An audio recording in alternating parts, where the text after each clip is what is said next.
अब कानून की बात है उसे और सख्ती से पालन करने की बात कही गई। ऐसा नहीं है कि परीक्षाओं को ध्यान में रखते हुए या पेपर लीक जैसे मसलों पर कानून नहीं है हिंदुस्तान में। कानून बनाया गया, लेकिन उन कानूनों के बावजूद अगर बार बार परीक्षाएं या तो रद्द कर दी जाती हैं, पेपर लीक कर दिए जाते हैं, और उसके बाद में भी अगर कहा जाए इंतजार किसका बढ़ता है, भविष्य किसका अंधकार में जाता है, स्टूडेंट्स का। आखिर वो आवाज कब बुलंद करेंगे? कौन आवाज बुलंद करेगा? सोनम वांगचुक या उनके जैसे तमाम लोग अगर सड़कों पर आए तो क्या उन्हें टूल किट कह देना सही है क्या? ऑफ कोर्स नैना, अगर सोनम वांगचुक के उस मंच से केवल और केवल एग्जाम के नीट के लिए बात करता, अल्लाह का नाम रहेगा, वहां पे चुंबन पार्टी चल रही है, वहां पे कैसे कैसे लोग आ रहे हैं, भारत के सनातन का अपमान किया जा रहा है, ब्राह्मणवाद के मुर्दाबाद के नारे लग रहे हैं, तो ये क्या आंदोलन था क्या? टूल किट गैंग के ये सारे आपको ये जो प्रकृति है, इनका जो स्ट्रक्चर है, ये दिखता नहीं है? हर आंदोलन में ऐसे ही बात होती है। ब्राह्मणवाद के नारे क्या क्यों लगे? इसी नीट में एक ब्राह्मण का लड़का, चलिए हो गया, मैं जवाब दे देता हूँ, पत्रकार महोदय का। मार्क्स अगर लाया होगा 600 से ऊपर मार्क्स, तभी वो अच्छा डॉक्टर बन सकता है। और बात करती हैं आप ब्राह्मणवाद के नारे की, क्या उस मन से नहीं हुआ क्या? आप मुझे बताइए तो सोनम वांगचुक कैसे जिम्मेदार नहीं होगा, और कैसे मैं नहीं मानूं कि वो टूल किट गैंग का मेंबर है? आपकी बात का सर्वेश जी, आपकी बात का राहुल जी जवाब देने की कोशिश कर रहे हैं। जी बयान सुनिए। बिल्कुल, मैं हो गया, पाठक साहब हो गया। देखिए, अभी पाठक साहब जो है विपक्षी दलों को कोस रहे थे, कभी कभी सोनम वांगचुक को कोस रहे थे। अरे भाई पाठक साहब, जिसके प्रतिनिधि आप बनकर आए हैं पत्रकार का रूप धारण करके, मैं कह रहा हूँ वही सरकार के दो मंत्री जाकर उनका अनशन खत्म करवाते हैं साहब, अनशन समाप्त करवाते हैं। खुद शंकराचार्य अविमुक्तेश्वरानंद ने कहा है कि जिन्होंने शेख हसीना को छुपा के रखा है, शरण दे रखी है, उनको भी एक दिन कहीं शरण लेनी पड़ेगी। आपने नेपाल और बांग्लादेश की बात करी, शंकराचार्य जी ने कह दिया साहब अब तो। और आपकी सरकार जो कह रही है, अभी प्रधानमंत्री का बयान आया कि हम इसको लेकर सख्त से सख्त कानून बनाएंगे। नीट यूजी 2024 में संजीव मुखिया जो किंग पिन था इसका पेपर लीक का,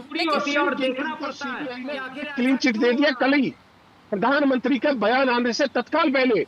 एक एक करके देखिए, बड़ा गंभीर मसला है, एक बड़ा गंभीर मसला है देश के भविष्य का, युवाओं के भविष्य का और देश की सुरक्षा का भी। मैं जल्दी से एक बड़ी अपडेट भी अपने दर्शकों को बता दूं। सूत्रों के हवाले से एक खबर है कि धर्मेंद्र प्रधान इस्तीफा नहीं देंगे, सरकार की तरफ से ये स्पष्ट किया गया है।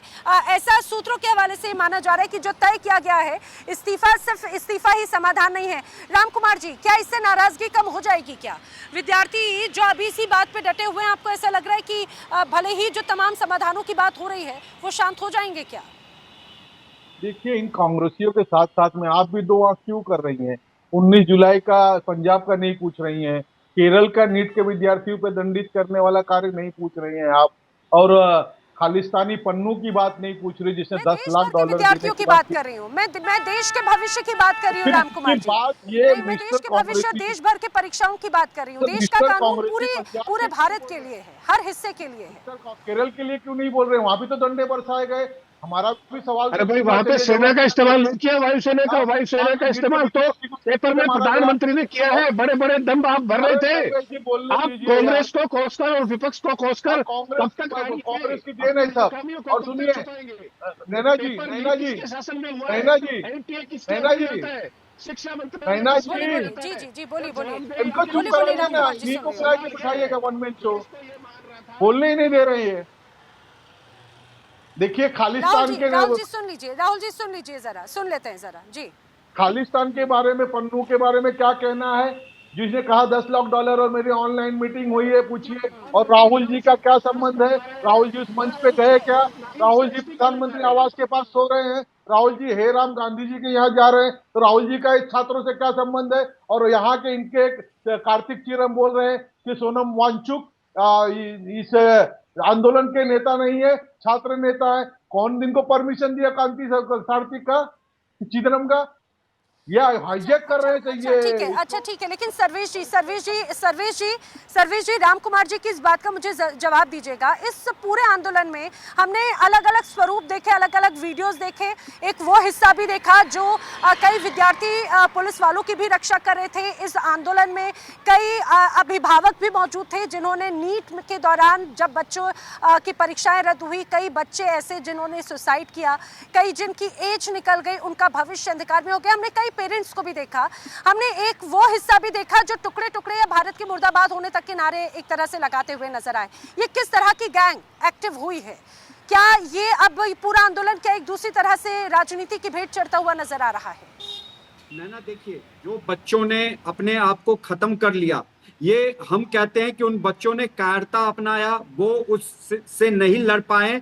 वही दूसरे बच्चे उस चीज को, उस समय का सदुपयोग करके आज नीट में एग्जाम निकाल के डॉक्टर बन रहे हैं। जो बच्चे चले गए उनके लिए हमें भी संवेदना है, लेकिन उनकी आड़ में आप अराजकता नहीं फैला सकते, देश को बर्बाद करने का काम नहीं कर सकते।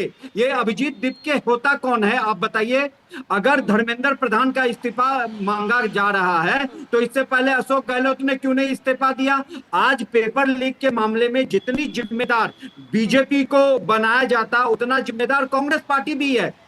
शुरुआत से कांग्रेस पार्टी का शासन रहा है। राजस्थान में इतने पेपर लीक हुए, क्या इस्तीफा शब्द का इस्तेमाल, क्या इस्तीफा सिर्फ एक हथियार है? असल में तनाव भड़काना, हिंसा भड़काना, तनाव पैदा करना और अस्थिरता लाना एक उद्देश्य है क्या? ये पत्रकार महोदय, पाठक साहब, नैना जी से शुरू करिए, भाजपा तो वहां से शुरू करते हैं। आपका कहीं सॉफ्टवेयर अपडेट नहीं है क्या? वो छटपटाहट हो रही है उनके हाथ से सत्ता खिसकती जा रही है, चारों तरफ से खत्म होते जा रहे हैं। तो वो यही चीज को आप देखिए ना, यहाँ पे एक से बढ़ के एक नेता आ रहे हैं इसका क्रेडिट लेने, जबकि आम आदमी पार्टी का वो अभिजीत दीपके था। सॉफ्टवेयर किसका अपडेटेड नहीं है या कौन अब सॉफ्टवेयर अपडेट कर रहा है, ये तो सड़कों पे नजर आता है ना। अगर आप मेरे ऊपर सवाल कर रहे हैं तो मैं आपको ये भी बता दूं सॉफ्टवेयर किसका अपडेटेड है और किसका अपडेटेड नहीं है। पिछले कुछ दिनों से सड़कों पर नजर आ रहा है। जब राजनीति, अगर आंदोलन के नाम पर राजनीति की बात अगर इस रूप में कही जा रही, सवाल क्यों नहीं उठेंगे? क्या छात्रों को एक तरह से हथियार के तौर पर इस्तेमाल किया जा रहा है क्या चुनाव के पहले विपक्ष के माध्यम से? और वो विपक्ष जो खुद ही एकजुट नजर नहीं आता। अगर सड़कों पर राहुल गांधी आ गए तो आम आदमी पार्टी की तरफ से प्रतिक्रिया आ गई और अखिलेश यादव की तरफ से उस पर प्रतिक्रिया आ गई। सॉफ्टवेयर तो अभी विपक्ष को अपडेट करने की जरूरत हो गई, ऐसा लगता है। नहीं मैडम, मैं तो पाठक साहब की बात को आप शायद दिल पे ले गए। अगर आपके अंदर भी कहीं कोई चोर छुपा हुआ है तो उसका तो मेरे पास कोई इलाज नहीं है, लेकिन मैंने पाठक साहब को लेकर टिप्पणी करी थी। अगर आपके मन में कोई चोर है तो मुबारक हो आपको। देखिए ये साफ तौर से नजर आ जाता है। मुझे एक बात बताइए, अभी तक क्या अगर परीक्षाएं होती रही, इस तरह से पेपर लीक होते रहे, तब विपक्ष क्यों मुंह में दही जमा कर बैठा था? यही तो बड़े सवाल हैं। आखिर क्यों उनकी आवाज को उस रूप में बुलंद नहीं किया गया? और जैसे यहाँ पर आंदोलन की बात हुई उस पर राजनीति होती हुई नजर आई। यही तो, क्या वो टूल किट या वो हथियार बन गए हैं चुनाव के लिए? विपक्ष जनता के बुनियादी मुद्दों के सवाल नहीं उठाए क्या? आप क्या अपेक्षा करते हैं कि वन मैन शो चलने दे? जिस तरीके से भाजपा में खुद में आंतरिक जो है चल रहा है कि one man show to man army, देश में भी यही चलेगा क्या? विपक्ष सड़कों पे उतरेगा? राहुल जी घुमाने की कोशिश ना कीजिए, राहुल जी घुमाने की कोशिश ना कीजिए। मैं वही तो बोल रही थी, इसीलिए मैंने पहले भी कहा था कि देर आए पर दुरुस्त आए। लेकिन सिर्फ ये आंदोलन विद्यार्थियों की आवाज, जो उनके हक की आवाज है, वो कहीं राजनीति की भेंट ना चढ़ जाए। क्योंकि जिस तरह से बड़ी टूलकिट का जिक्र किया गया वो यहाँ पर उजागर हुई है, दिल्ली पुलिस की तरफ से खुलासे हुए। नहीं देखिए, अगर टूलकिट अभी जो पत्रकार साहब है, पाठक साहब, इनको बड़ी तकलीफ थी टूल किट से। अरे साहब, हम कह रहे हैं कि अगर सोनम वांगचुक को भी इन्होंने टूल किट बता दिया, अगर वो टूल किट थे तो आपके दो मंत्री अभी वहां क्यों जाकर उनका अनशन खत्म करवा के आए? अगर ये तो सरकार का और अमित शाह का फेलियर है। सवाल ये है कि पेपर लीक इस सरकार की विफलता है या नहीं है? शिक्षा मंत्री को नैतिक जिम्मेदारी लेनी चाहिए कि नहीं लेनी चाहिए? छात्रों से माफी मांगनी चाहिए कि नहीं मांगनी चाहिए? जिन छात्रों पर बल प्रयोग हुआ उनका दोष क्या था? क्या कि उन्होंने अपनी जायज मांग सरकार के सामने रखी थी? यही उनका दोष था। सरकार छात्रों से बात क्यों नहीं कर रही?